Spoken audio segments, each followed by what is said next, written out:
Morning everybody. Right, so what we've got today is this wig that a client brought in. She bought it herself. It's a lace front wig.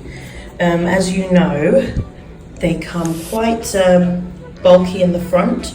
So what I'm going to do is, yesterday we already positioned where she wanted the parting, and I'm going to just try and train the hair just to stay in place. She's going to have it cut into a little fringe, which I'm going to do on her head, and then I just want to sort of thin out the front a little bit, you know, define the parting a little bit more. She's allergic to chemicals, so I'm not going to be bleaching the knots or tinting the lace on this one because she has quite bad allergic reactions to anything with sort of chemicals. So that's what we're doing on this lace front wig today. Later on, she's got her wig fitting, and I'm just going to teach her how to use it. She wants to be able to take it off daily, so we're going to use the Got To Be as usual. We'll use the Got To Be on her and just show her how she can, you know, use it daily, and teach her how to kind of sort of try and cover up the lace a bit more. We're going to just use the foundation that she uses, that she's fine with. We're going to use that under the bottom of the lace just to help it blend in with her scalp and her face a little bit more. So I'll show you the progress as we go along. So as you can see, there are a lot of return hairs on this wig. So you'll find that there's loads of these little short strands all over, and she's got them literally all over. So as I'm customizing the frontal here, I'm going to make sure that I get rid of those. We decided that we're going to keep those underneath here because that will just help with maybe a little bit of the volume. So she doesn't mind it so much underneath, but on the top here, we don't want tons of little flyaway looking hairs all over. It's not very neat. So I'm going to get rid of those return hairs as well. So this is what the parting looks like before we've done any work on it. As you can see, it's not very defined, and it has lots of hairs going down the center of the parting.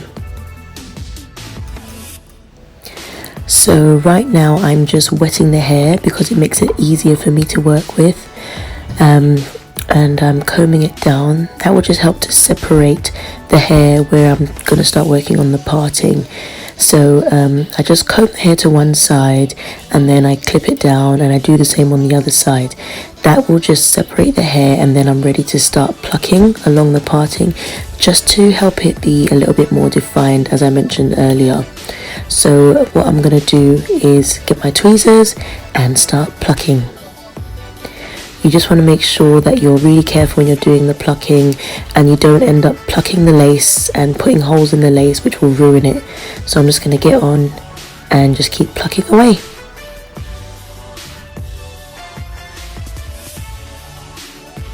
So as you can see, it looks way more realistic already. Look at that parting. I just cleared out some of the hairs from the middle just to make it look a bit more like an actual parting. Some that you can see, it started off a little bit smaller, it's gotten a little bit bigger, and then I'm going to bring it in smaller here near the front. And it's not supposed to be dead straight. I don't like it when the partings are dead straight, because when you part your hair, realistically, it's not like that. It's not dead straight, like with the exact number of hairs all out. So I started off a little bit smaller, it's got a little bit bigger in the middle, and then it's going to go smaller towards the front. And then what I'll do is the hair around the parting, I'm just going to thin it out a little bit, just so it's not like bulky, like you know with a little bump as you come out of the parting. So I'll thin it out a little bit, just literally just maybe up to around here, around the edge, and then we'll just keep the volume on the rest of it because we don't want it to look flat. Right, so I'm happy with the parting.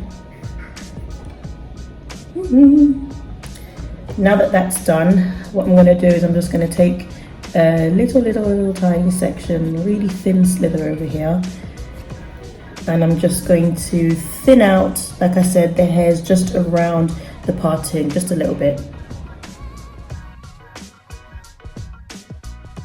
Right, so this wig said that it came pre-plucked, and I mean, obviously they've got like a little layer here of a few little very long baby hairs, but if she was to ever kind of maybe pull her hair behind her ear, I mean, that demarcation is just too defined. So what I'm going to do is I'm going to start from here and start working my way along here and just thin out the hairline a bit, just so it doesn't have that harsh line of demarcation. So that's what we're going to get onto next. before I move on to the other side. I still haven't thinned out the other side of the parting, but you can see here I've thinned it out a little bit, so it lays a little flatter. You can see this is quite bulky, whereas this is laying flatter now. So we're going to continue working on this side and then we'll move on to the other side.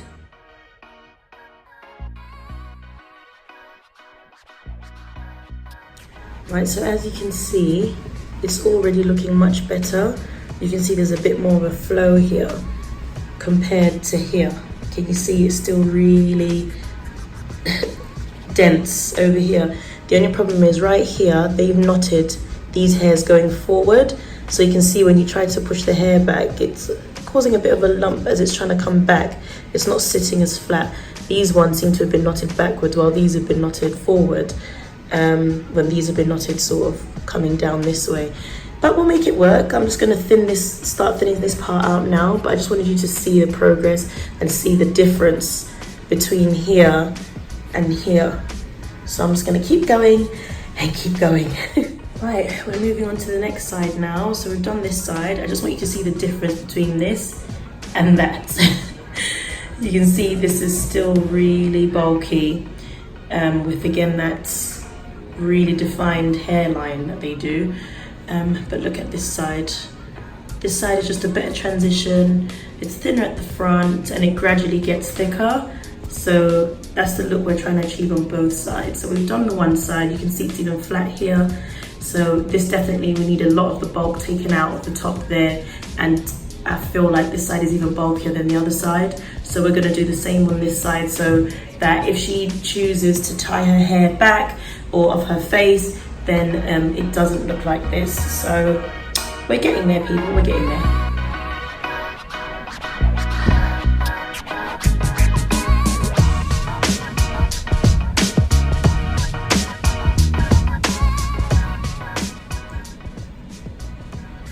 Still got hair to do. All that hair, all that has literally been plucked. That's all hair that's been removed from the hairline. And in the middle, God, we got there in the end. I'm done. I'm all done, I'm happy with this. What I'm gonna do now is I'm going to just set it so that it's nice and ready and it's nice and flat as well for the wig fitting. And then I'm going to just trim the ends of the hair because they're a little bit thin and then just straighten it, and that's all we're doing. Hello girl. This is the finished product on the mannequin head, that is. It really made a huge difference having the customization done. Obviously I would have really loved to bleach the knots so you can't see the little black dots and tint the lace as well, but I think it's still going to look nice on her because she is fair, so this lace should still be okay on her. I mean, look at that. So much better than how it looked before.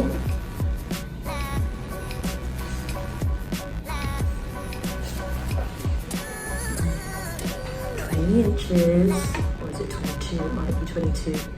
But yeah, so it's nice and flat. On top, the hairline is nice and thinned out. And if we're lucky, she might let me take pictures after I've done the fitting, if I promise to block her face out, but we'll see. But yeah, that's it.